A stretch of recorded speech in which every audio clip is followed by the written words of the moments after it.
चूना बहुत अच्छी दवा है हमारे घर के उन सब बच्चों के लिए जिनकी लंबाई नहीं बढ़ रही है। अगर ऐसे बच्चे आपके घर में हैं जिनके बारे में आपको लगता है कि लंबाई नहीं बढ़ रही है, इनको नियमित चूना खिला दीजिए, गेहूं के दाने के बराबर, साल भर खिला दीजिए, लंबाई बहुत बढ़ेगी। जो घर में ऐसे बच्चे हैं जिनकी बुद्धि कम है, मतिमंद बच्चे जिनको हम कहते हैं, मेंटली रिटार्डेड, उन सब बच्चों की सबसे अच्छी दवा ये चूना। 2-3 साल लगातार खिलाइए, गेहूं के दाने के बराबर, दही में नहीं तो पानी में, नहीं तो दाल में। हमारे घर में माताएं हैं जिनकी उम्र 50 वर्ष हो गई है, और जिन माताओं की उम्र 50 वर्ष हो जाती है उनका मासिक धर्म बंद होता है, मासिक चक्र बंद होता है। फिर वो माताओं को जितनी तकलीफें होती हैं मासिक चक्र बंद होने से, उनकी सबसे अच्छी दवा ये चूना ही है। आप उनको कहिए रोज चूना खाएं, गेहूं के दाने के बराबर। हमारी यहाँ बहुत सारी बहनें बैठी हैं, इस बात को ध्यान से सुने।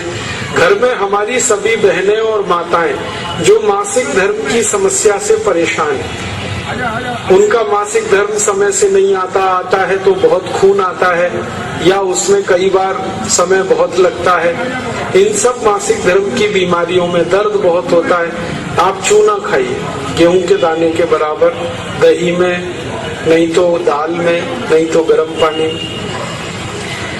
ये जो चूना है ना, ये बहुत अद्भुत दवा है उन सभी मरीजों के लिए जिनको पीलिया होता रहता है, अक्सर जॉन्डिस।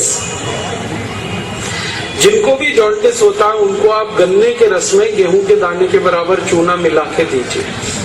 आधा गिलास गन्ने का रस, गेहूं के दाने के बराबर चूना, बहुत जल्दी पीलिया ठीक होगा और बार बार पीलिया होना बंद होगा। ये जो चूना है ना, ये नपुंसकता की बहुत अच्छी दवा है। अगर कोई पुरुष ऐसा है जिसके वीर्य में शुक्राणुओं की संख्या एकदम नील है या बिल्कुल कम है, उनको आप चूना खिलाइए, 2-3 साल चूना दीजिए उनको गन्ने के रस में, वीर्य में शुक्राणुओं की संख्या बढ़ेगी। ऐसी कई माताएं जिनके शरीर में अंडे नहीं बनते, ओव्यूलेशन का उनका गड़बड़ी है, उनको आप चूना खिलाइए, बहुत जल्दी उनकी बीमारी ठीक हो।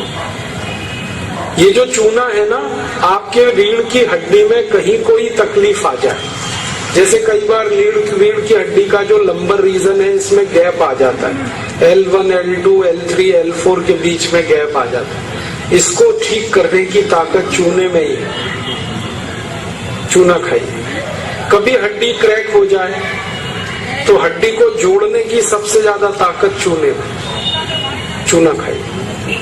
एड़ी की दर्द है, पैर की एड़ी का दर्द है, चूना खाइए, ठीक होगा। पंजों में दर्द है, चूना खाइए, ठीक होगा। आपके दांत में अक्सर ठंडा गर्म पानी लगता है तो आप चूना खा लीजिए, बिल्कुल ठीक हो जाए। दांत में कीड़े बहुत लगते हैं, चूना खाइए, नहीं लगेंगे। दांत हिलते हैं, कमजोर हैं, चूना खाइए, मजबूत हो जाए। ये एक चूना 70 बीमारियों में काम आता है, 70। और ये ईश्वर ने हमें सबसे ज्यादा दिया है, 70 बीमारियों में काम आता है। आप कभी भी इसको याद रखिए। मैं सबको यही कहता रहता हूं कि आप चूना खाइए, चूना लगाइए मत कभी किसी को। ये चूना लगाने के लिए नहीं है, खाने के लिए। और ये चूना हम खाएं तो 2 ही बातें याद रखनी है, पत्थर वाला खाना है, पत्थर वाला चूना एक आता है, एक सीप वाला भी आता है, तो सीप वाला नहीं खाना, पत्थर वाला। और यही चूना है पत्थर वाला जो पान की दुकान में मिलता है, इसे याद रखिए। बस एक ही व्यक्ति चूना ना खाए, एक सावधानी है इसमें। जिनको पथरी की बीमारी है, जिनको गॉल ब्लैडर स्टोन है, वो चूना ना खाएं। जिनको किडनी स्टोन है वो चूना ना खाएं। जिनको मूत्रपिंड में पत्थर है वो चूना ना खाएं, बाकी सब खाएं।